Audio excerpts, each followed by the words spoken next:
আসসালামু আলাইকুম সবাইকে, কেমন আছেন সবাই? আপনারা অনেকেই কমেন্ট সেকশনে ব্যাংক প্রিপারেশন নিয়ে জানতে চাইছিলেন। তো ভাবলাম এই কমেন্টের একটা ভিডিও বানিয়ে ফেলি। ব্যাংকের ওভারঅল প্রিপারেশন নিয়ে একটু কথা বলবো।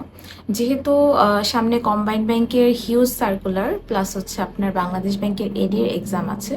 সো ভাবলাম যে এটা নিয়ে কথা বললে সবার জন্য হয়তো জিনিসগুলো ক্লিয়ার হয়ে যাবে। তো প্রতি বছরই মোটামুটি কম্বাইন্ড ব্যাংকের হিউজ সার্কুলার দেয়। Senior officer, officer general, cash, এই তিনটা সেক্টরে লোক নেয়, প্রচুর লোক নেয়। সো যারা ব্যাংক রিলেটেড জব করতে, যাদের কোনো প্রবলেম নেই, প্রেশারের দিক থেকে হোক, রিলিজিয়াস দিক থেকে হোক, তারা অবশ্যই ব্যাংক প্রিপারেশনটাকে খুব ভালোভাবে নিতে পারেন। কেউ যদি ব্যাংকে ফোকাস করে প্রিপারেশন নেন তাহলে বলতে পারি যে মোটামুটি আপনার জব কনফার্ম। খুব বেশি দিন আপনাকে ওয়েটও করতে হবে না। তবে ব্যাংক জবের ক্ষেত্রে আপনারা একটু সিলেক্টিভভাবে প্রিপারেশন নেবেন। যেমন ব্যাংকের আপনারা জানেন যে 100 মার্কসের কোয়েশ্চেন হয় এবং 60 মিনিটে সেটা অ্যান্সার দিতে হয়। যেহেতু পুরো কোয়েশ্চেনটাই ইংলিশে হয়, সো খুব ফাস্ট রিডিং পড়া এবং সেই অনুযায়ী অ্যান্সার করা এটা মাস্ট। এবং ব্যাংকের যেই প্রিপারেশন, আপনারা কোয়েশ্চেন প্যাটার্ন দেখলেই বুঝতে পারবেন সেখানে গ্রামাটিক্যাল কোয়েশ্চেন বাংলা থেকে বেশি আসে, ইংলিশ সিনোনিম অ্যান্টোনিম মুখস্থ টাইপ একটু বেশি আসে, গ্রামারের চাইতে বেশি। তো সব ওভারঅল মিলিয়ে ব্যাংকের মেইন খেলাটা সেটা অল্প সময়ের মধ্যে পুরো কোয়েশ্চেনটা পড়ে আবার সেই কোয়েশ্চেনগুলোর অ্যান্সার করা। এটাই মেন প্রবলেম। এবং কম্বাইন্ড ব্যাংকের যে খুব বেশি মার্কস লাগে প্রিলি পাস করতে, ব্যাপারটা এমন না। খুব যেহেতু প্রায় 8,000, 10,000, এরকম 12,000ও পাস করায়। সো মোটামুটি একটা ভালো এক্সাম দিয়ে আসতে পারলে, কারণ যে কোয়েশ্চেন আপনার জন্য কঠিন সেই কোয়েশ্চেন সবার জন্যই কঠিন। হ্যাঁ, সো পুরা কোয়েশ্চেনটা 1 ঘন্টার মধ্যে পড়ে সেই কোয়েশ্চেনের অ্যান্সারগুলো করা সবচেয়ে টাফ চ্যালেঞ্জ এই জায়গায়। তো এই খেলাটা যারা ভালোভাবে খেলতে পারবে তাদের জন্য প্রিলি পাস করা কোনো বিষয় না। সো পুরো কোয়েশ্চেনটা ইংলিশে রিডিং দেওয়া, ফার্স্ট রিডিং দেওয়া এবং অ্যান্সার করা, যেটা পারতেছি না সেটা নিয়ে না বসে থেকে জাস্ট স্কিপ করে পরের কোয়েশ্চেনগুলো অ্যান্সার করা, এই জিনিসটা ব্যাংকের জন্য বেস্ট। তো যাদের মোটামুটি একটা প্রিপারেশন থাকে, ভালো প্রিপারেশন থাকে, ইংলিশে যাদের বেসিক ক্লিয়ার, ম্যাথে যাদের বেসিক ক্লিয়ার, তাদের দেখা যায় যে ব্যাংকের প্রিলি পাস করতে খুব বেশি কষ্ট করতে হয় না।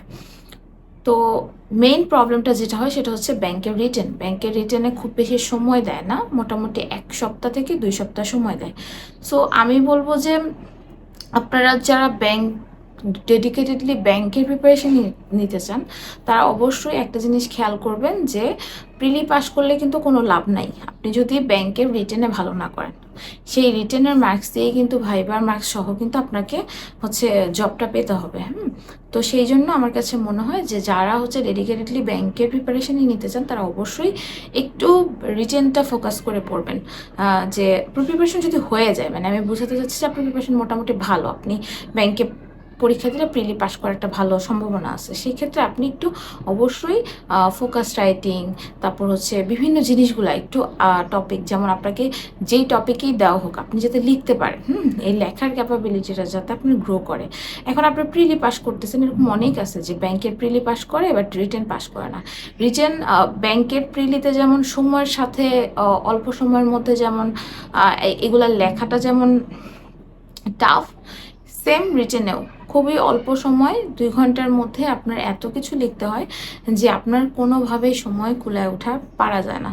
তো সেই ক্ষেত্রে যাদের একটা লেখার ইন্টেন্সিভ ক্ষমতা থাকে, খুব ভালো একটা প্রিপারেশন অটোমেটিক হয়ে যায়, তাদের ক্ষেত্রে ব্যাংকে রিটেন পাস করাটাও ইজি হয়ে যায়। সো অবশ্যই যারা ব্যাংকে প্রিপারেশন নিচ্ছেন তারা অবশ্যই প্রিলি প্লাস রিটেনটা ফোকাস করে পড়বেন।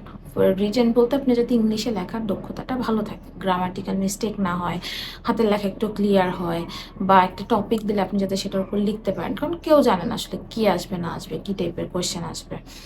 টাইপটা জানে, মানে কোন কোয়েশ্চেন আসবে সেটা তো জানে না।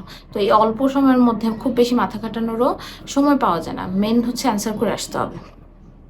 তো এটা ব্যাংকের প্রিপারেশন। আর বাংলাদেশ ব্যাংকের এডি নিয়ে বলবো যে কম্বাইন্ড ব্যাংক এবং বাংলাদেশ ব্যাংকের এডির মধ্যে খুব একটা ডিফারেন্স নাই।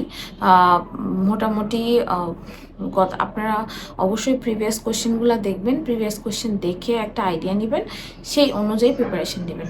তবে ব্যাংকের ক্ষেত্রে একটা জিনিসই বলবো যে বাংলার ক্ষেত্রে একটু সাহিত্য থেকে গ্রামারটার দিকে বেশি ফোকাসড, এবং ইংলিশের ক্ষেত্রে হচ্ছে সিনোনিম, অ্যান্টোনিম, স্পেলিং বা ইরোরগুলা ধরতে পারা, গ্রামাটিক্যাল ইরোর। হ্যাঁ, তো অন্যান্য যেমন বিসিএস এ যেমন হচ্ছে গ্রামার থেকে ডিরেক্ট কোয়েশ্চেন আসে, তো এখানে হচ্ছে গ্রামার থেকে কোয়েশ্চেন না এসে একটু মুখস্থ টাইপ থেকে কোয়েশ্চেন আসে, এবং একটা সেন্টেন্স দিয়ে বলে এখানে ইরোর কোন জায়গায় আছে। হ্যাঁ, তো এগুলা প্র্যাকটিস ছাড়া কিন্তু এগুলো সম্ভব না।